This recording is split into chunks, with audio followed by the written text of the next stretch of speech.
सबसे पहला चीज जो हमें समझना इंपॉर्टेंट है वो ये है कि क्लॉजेस होता क्या है। एक होता है मेन क्लॉज, दूसरा होता है डिपेंडेंट क्लॉज या सबऑर्डिनेट क्लॉज। बट एक और चीज जो आपको सुनना या समझना जरूरी है, डिपेंडेंट क्लॉज ऐसा ग्रुप ऑफ वर्ड्स होता है जिसमें सब्जेक्ट और वर्ब होगा, लेकिन ये तरकीब कब काम लगाओगे?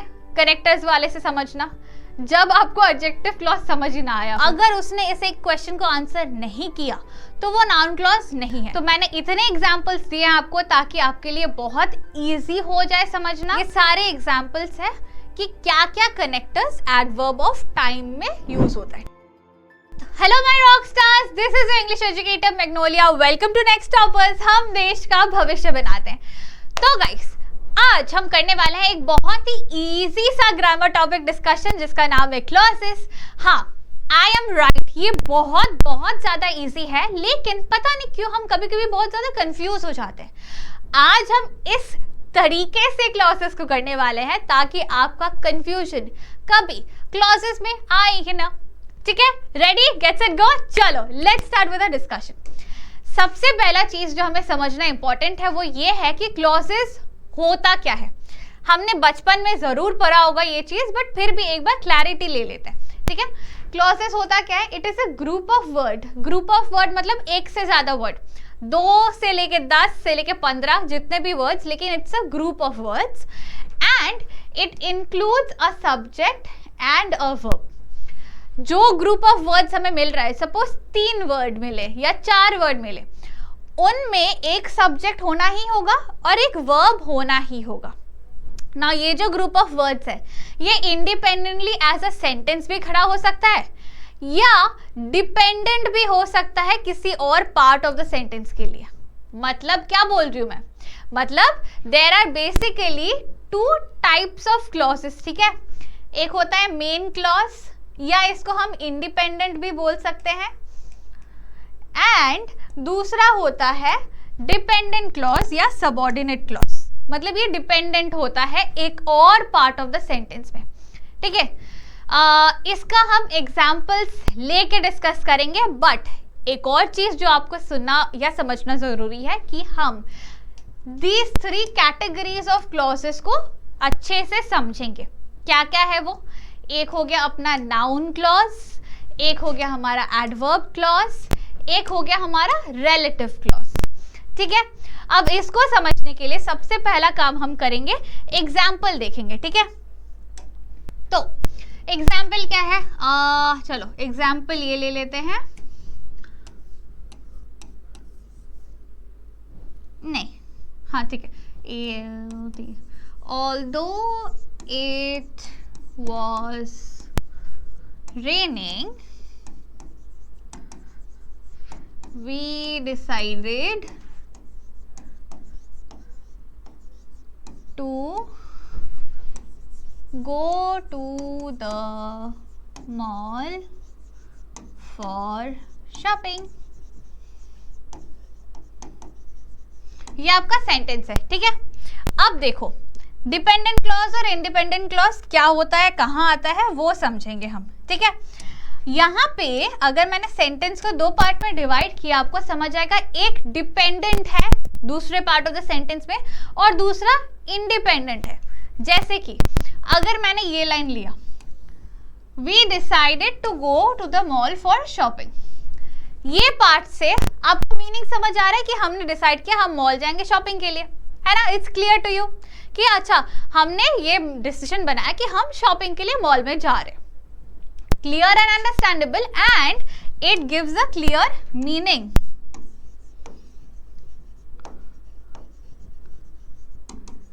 And make sense. यही काम है हमारे इंडिपेंडेंट क्लॉज का। मैं इसे आईसी बुलाती हूँ। इंडिपेंडेंट क्लॉज का काम इतना होना चाहिए, उसमें सब्जेक्ट और वर्ब होना चाहिए, and it should give a clear meaning and it should make sense when you are reading it.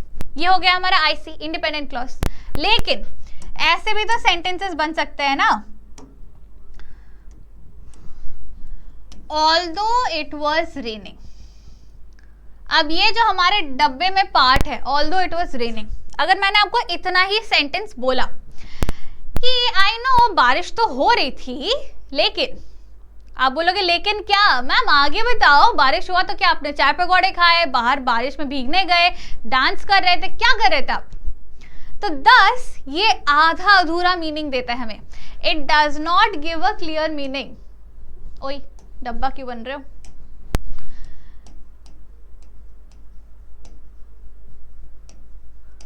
This does not give a clear meaning to us, and that is why, oh my God,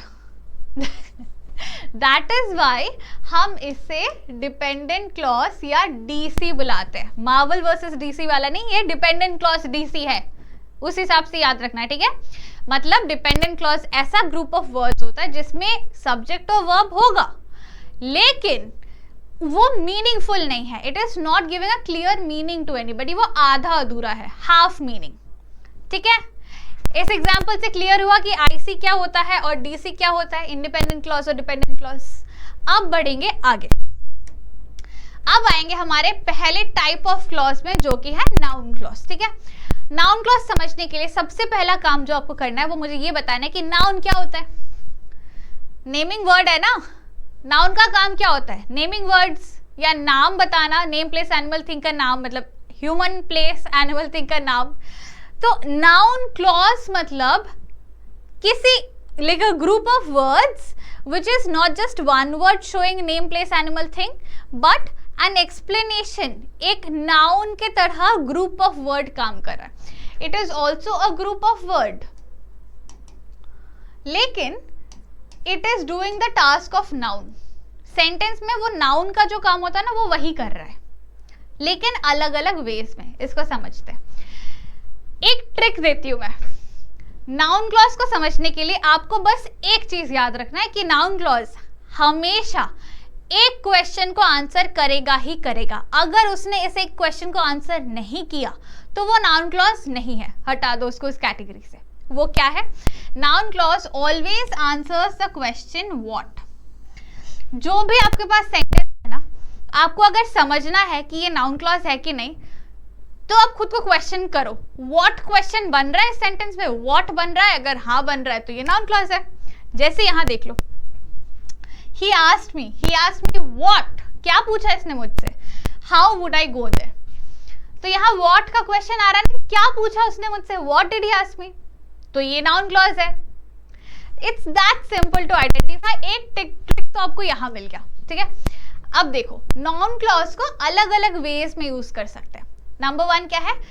object to a verb. अब ये एक verb है ना, asked me, इसका object. Sentence construction कैसा होता है? Subject plus verb plus object. तो यहाँ पे ऑब्जेक्ट टू अ वर्ब बन रहा है ना. He asked me what, how would I go there. Easy है, चलो आगे बढ़ते हैं. Next, subject to a verb. अब सब्जेक्ट टू अ वर्ब बनेगा, आगे आएगा. क्या काम हो रहा है? How she came here is not known to me. यहाँ का क्वेश्चन होगा what is not known to me. वो यहाँ कैसे आई ये बात मुझे नहीं पता. How she came here is not known to me. Again यहाँ भी व्हाट डाल सकते हैं, तो बन गया ये noun clause. Next, object to participle. Seeing that he was going there I joined him. For what reason I joined him. मैंने कुछ देखा. What did I see and I joined him.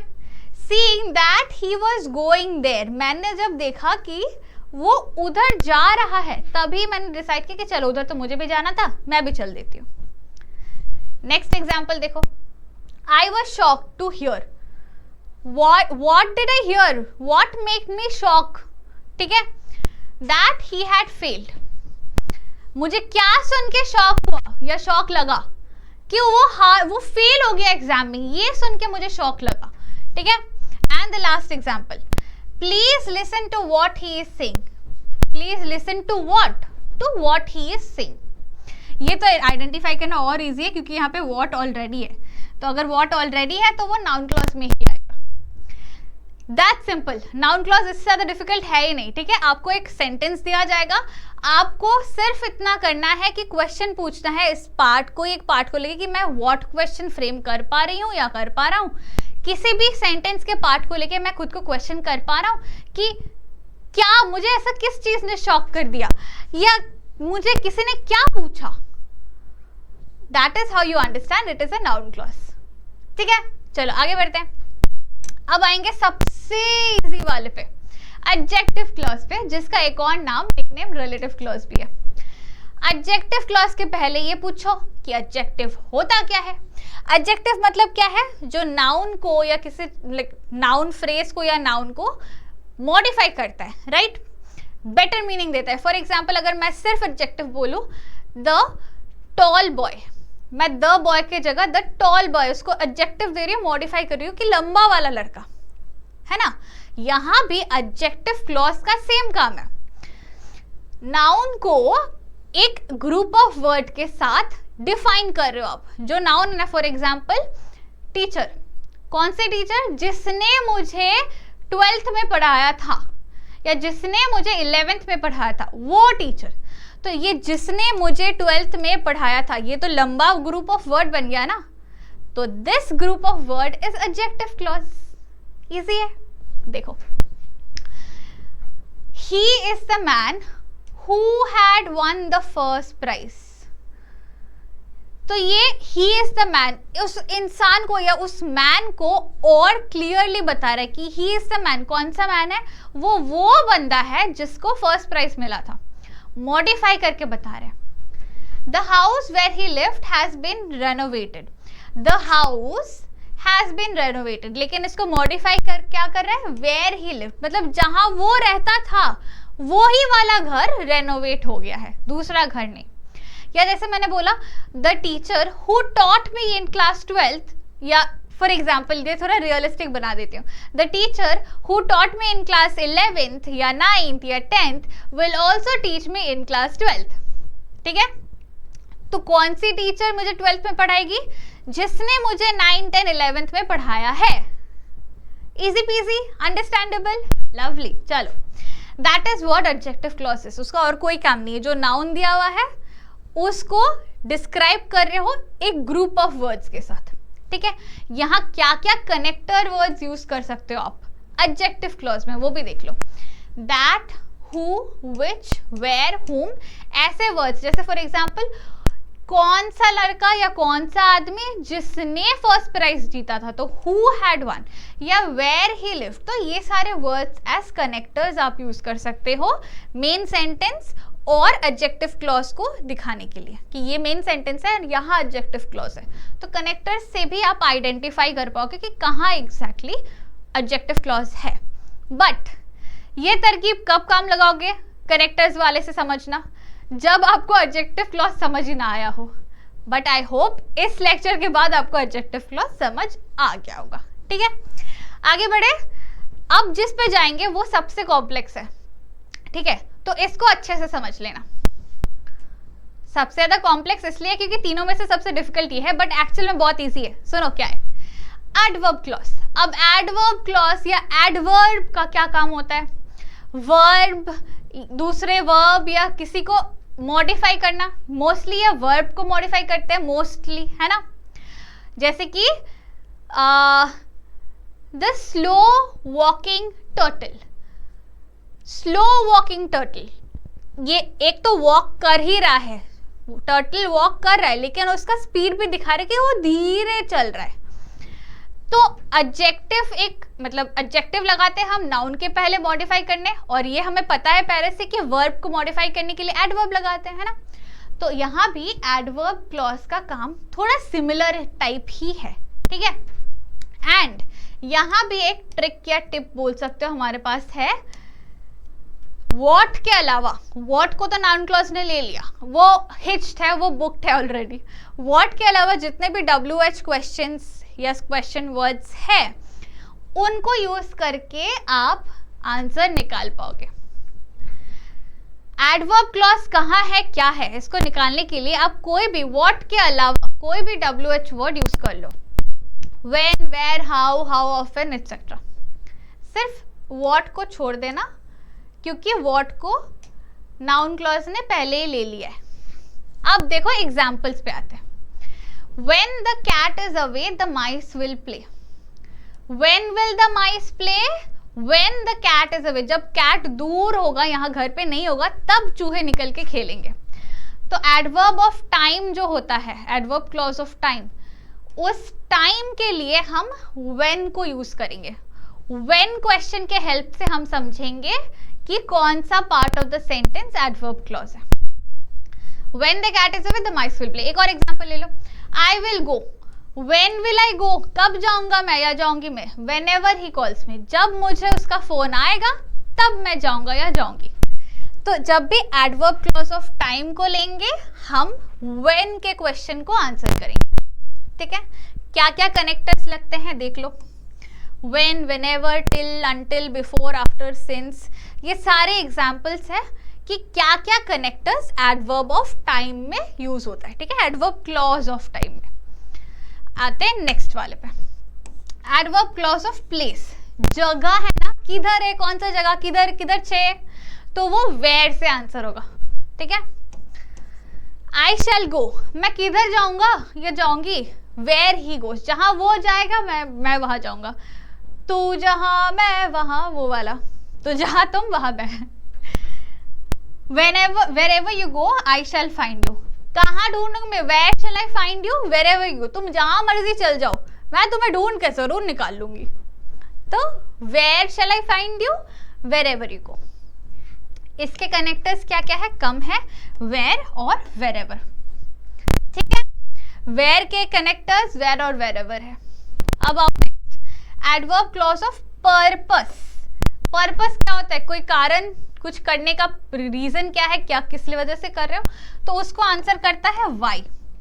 अब देखो, ही वर्क्स हार्ड, क्यों मेहनत करता है, क्यों हार्ड वर्क करता है, so that he may pass, exam में अच्छे से पास करने के लिए मेहनत करता है। ठीक है, एक और देख लो, वर्क केयरफुली, क्यों क्यों ध्यान से चलूं मैं, लेस्ट यू शुड फॉल, या यू शुड, हाँ लेस्ट यू शुड फॉल, मतलब अगर तुम केयरफुली नहीं चल रहे हो तो ऐसे ऐसे धरा गिर जाओगे। अब आगे आते हैं, कनेक्टर्स क्या क्या है, that, so that, lest, in order that, ये सारे कनेक्टर्स होते हैं एडवर्ब क्लॉज ऑफ पर्पस के लिए। ठीक है, एडवर्ब क्लॉज ऑफ रीजन, कारण, इसका भी वाई, पर्पस और रीजन ऑलमोस्ट सिमिलर है, तो दोनों का आंसर वाई ही करेगा। कितने सारे एग्जाम्पल्स दे रही हूँ मैं आपको, अंडरस्टैंड, सारे एग्जाम्पल्स ना, कैटेगरी तो यहाँ है बट सारे एग्जाम्पल एडवर्ब क्लॉज हैं कि कैसे वो एक एक्शन को या किसी चीज को मॉडिफाई कर रहे हैं। ठीक है,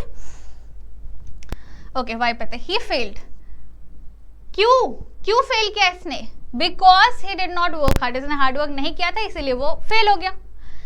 ही इज वीक, वो क्यों वीक है, बीमार क्यों है, या क्या बोलते हैं उसको हिंदी में, अरे वीक बेसिकली ना, हाँ वो निर्बल क्यों है। He sat down to rest, as he is weak he sat down to rest, क्यों बैठा वो रेस्ट पे, मैं पहले क्वेश्चन को गलत समझ रही थी, ही इज वीक देखा था मैंने, एज नहीं देखा था, तो he is weak he sat down to rest, क्यों बैठा वो रेस्ट करने, why, because he is weak. ठीक है, नेक्स्ट वाले पे आता है, adverb clause of manner. Manner मतलब किसी चीज को करने का वे। ठीक है, so as you sow shall you reap, how का क्वेश्चन ही आंसर करता है, मतलब तुम जैसा करोगे वैसा ही पाओगे, तो तुम कैसा पाओगे, जैसा तुम करोगे। हाउ का answer, he behaved, how did he behave, as if he is mad, उसने पागल इंसान जैसा बिहेव किया, कैसा बिहेव किया, how, as if he is a madman. ठीक है, तो this is what adverb clauses, इतना ही सिंपल है। ठीक है, और थोड़े एग्जांपल दो एडवर्ब क्लॉज के कैटेगरीज के साथ सेंटेंस, चाहिए इनको, हाँ ठीक है दे देते। और क्या है, एडवर्ब क्लॉज ऑफ कंडीशन। यहाँ पे मैंने देखो क्वेश्चन वर्ड्स नहीं लिखे, क्यों नहीं लिखे, क्योंकि अब आपको भी आइडेंटिफाई करना है मेरे साथ साथ। एडवर्ब क्लॉज ऑफ कंडीशन क्या है, if you work hard you will get good marks, how will you get good marks, एक second, how will you get good marks, if you work hard you will get good marks. एक और sentence देखो, I shall let you go provided you speak the truth, When will you let me go? Provided you should speak the truth. अगर आपने सच बोला तो मैं तुम्हें जाने दूंगा। या हाउ का भी आंसर, ये हाउ भी आंसर कर सकता है। कनेक्टर्स क्या है, if, unless, provided, in case। आगे एडवर्ब कॉज ऑफ रिजल्ट और इफेक्ट, कॉज एंड इफेक्ट नहीं बोलते, रिजल्ट और effect. He is so poor that he can not by the books. Why he can not by the books? He is so poor, इसीलिए नहीं खरीद सकता. He did not work hard so he failed. Why did he fail? He did not work hard so he failed. Connector so that.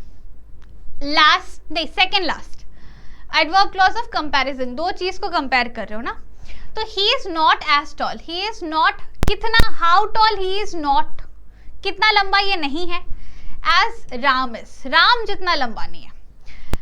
He is more beautiful, किससे ज्यादा, मतलब किससे ज्यादा, कौन ज्यादा ब्यूटिफुल है, या she is more beautiful than Sita, वो किससे ज्यादा ब्यूटिफुल है, देन सीता. तो this is that simple guys, इतना ही इजी होता है, हम बस कॉम्प्लिकेट कर देते हैं इस चीज को, ठीक है. तो मैंने इतने एग्जाम्पल्स दिए हैं आपको ताकि आपके लिए बहुत इजी हो जाए समझना. मेक श्योर ये लेक्चर फॉलो करते करते या एक बार इसको अच्छे से देख लो. नेक्स्ट काम क्या होगा आपका, नेक्स्ट काम इज वापस से देखो एंड देखते वक्त क्वेश्चन सॉल्व करने की कोशिश करो.